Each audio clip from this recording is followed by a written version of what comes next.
My name is Khaya Mtshali. I'm a lecturer at the Northwest University. I teach graphic design there. And another thing that I enjoy doing is drawing. I've been drawing ever since I was a toddler, and I've continued from a very, very young age. And what I'd like to talk about today is something I call the 3 dimensions of drawing.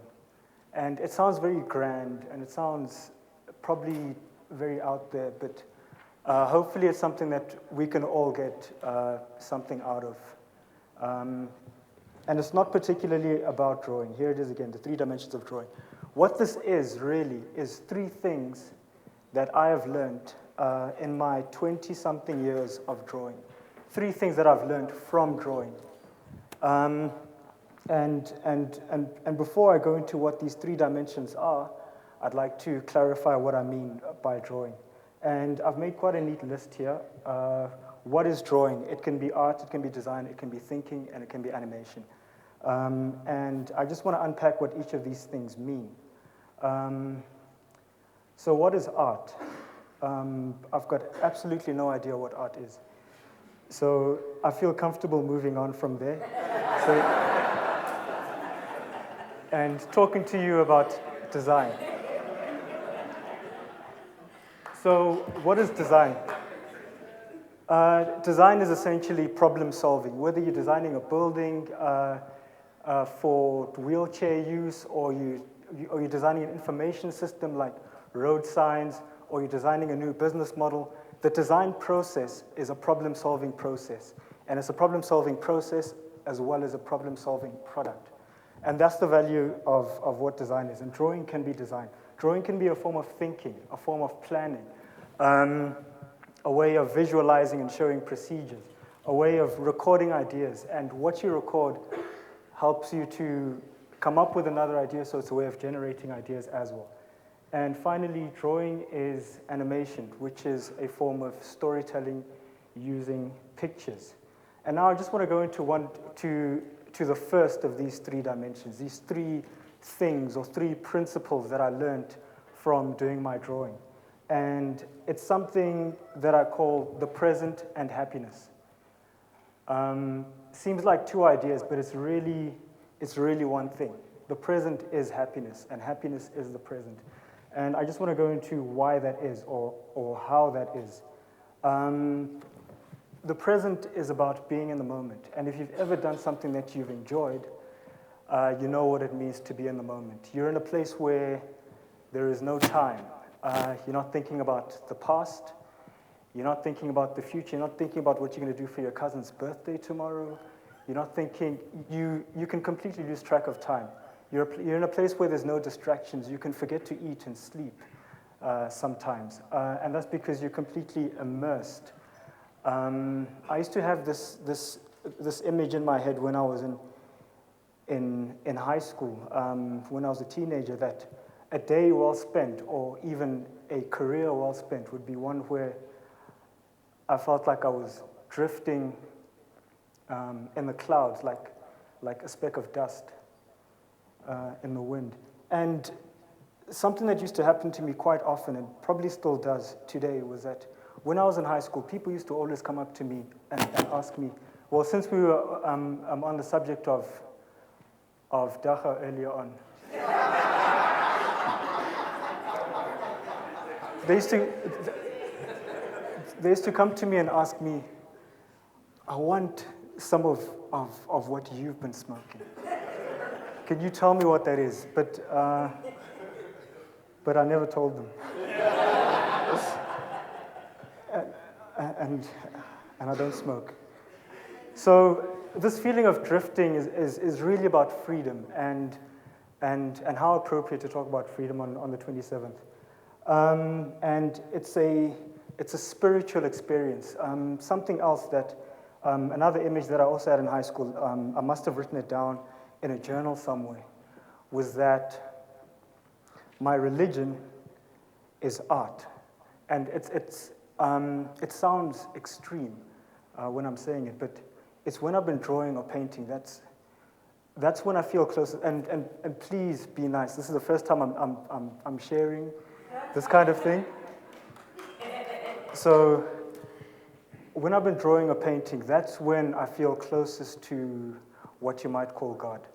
And that's when I feel the essence of being, and I'm just aware of my own existence. I feel as though everything is just, like, all of creation is just there, and it's accessible. And you can go to any point, and you can touch anything, and go anywhere. And that's why it's a spiritual experience that is infinite, because the entire universe feels infinitely big and really, really small at the same time. So you can grab it and you can see it. And it's really something that is complete. It's a complete experience, and that's why being in the present is a joyful one. It's a joyful experience, and that's where happiness comes in. And for me, I've really come to think that emotion is information. Because when I'm feeling joy about something, that's when I know I'm doing the right thing. And I want to continue with that. When I'm feeling low about something, that's when I know I'm doing the wrong thing and I want to stop. So when I'm feeling jealous about someone, like, I feel low. So the thing to do is to just stop being jealous. And when I'm doing my work and I'm doing it well, I feel joy, and that's what I want to continue doing. And that comes to this thing called happiness, which I don't really have a definition for, but I've come to probably quite a radical conclusion that the feeling of joy is the most important thing, and you can scrap out the world, it's the most important thing in the universe. The second thing that I learned from doing my drawing, the second dimension you could call it, is the idea of the future plus success. And also, this is really one thing. And when you think of the future, you like to think of success. When you think of success, you want to factor in the future as well. And so it's really, the future plus success is really one world. And the future for me is already happening. It's not a projection of what is to come, because if it's a projection of what's to come, it will never ever come. It will always be at distance. So if it's already happening, then it's already here. And the future is really the present plus possibility. It's about, what do I have now that I can continue with? What do I have today that I can build on? And for me, quite frankly, that's animation, which is moving pictures, telling stories using moving pictures. And I used to ask people, who are the most famous people in the world? And I ask you today, who are the most famous people in the world? Can you just name them at random? You? Who? Okay, Obama. And, okay, and I like the answer Mickey Mouse. And I would have also liked to hear Hello Kitty and Bugs Bunny, etc., etc., etc. Because I used to tell people in all honesty that cartoons are people, and you should never ever forget that. And so something that happens is that I start thinking about animation, and I think about Los Angeles, California and stuff. And there was a time when I applied at this really prestigious art school there, and every time I applied, I got accepted, but I couldn't go for financial reasons and stuff. But that was a turning point, and I actually somehow appreciate that. But I was thinking, okay, Los Angeles, California, that's where the film industry is, that's where the producers are, that's where the studios are, et cetera, et cetera, et cetera.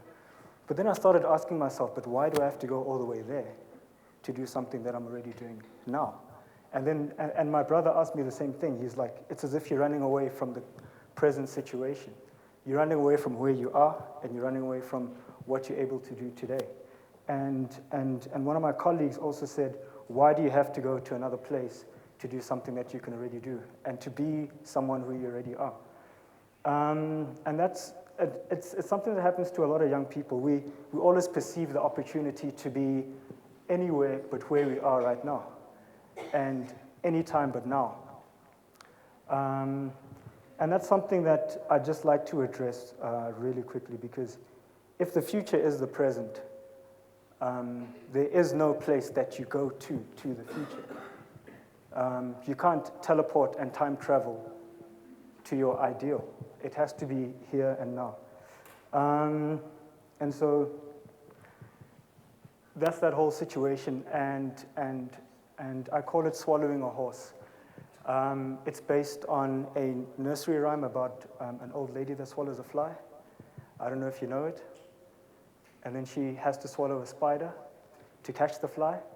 And then she has to swallow a bird to catch the spider. And then she swallows a cat. In the end, okay, she ends up swallowing a horse. And that's just complicating something unnecessarily. And then came out this idea of success and what success is, because you read a dictionary and it gives you, okay, this is success, this is what you need to aim for. You watch television or whatever, and it gives you an image. So I've been thinking for a couple of years now, probably 3 years, trying to figure out what success is or what success would be for me. And the first thing would be the feeling of joy of doing what I love. And what I hope is that maybe some of you can try to phrase that in your particular thing. So it's the feeling of joy of doing something that you love, plus living and working the way that I choose. And and with that comes back that image of just being able to drift in the clouds, because that's freedom of time and that's freedom of movement. And then finally, sharing my joy with humanity, which I feel is also very important. It just completes the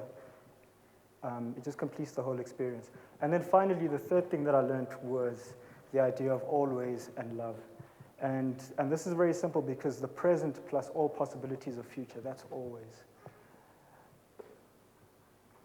And love is wishing happiness and success upon other people.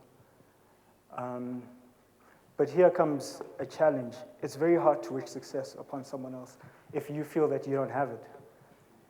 And it's very difficult to wish happiness upon someone else if you feel that you don't have it. It's far easier to become jealous at that point, which is probably the opposite. Jealousy is the opposite of love. And okay, so the 3 dimensions, or the 3 things that I learned from doing my drawing, in summary, is the joy of the present, the growth or wanting to grow doing what I love, and sharing that along the way to complete that experience. Thank you.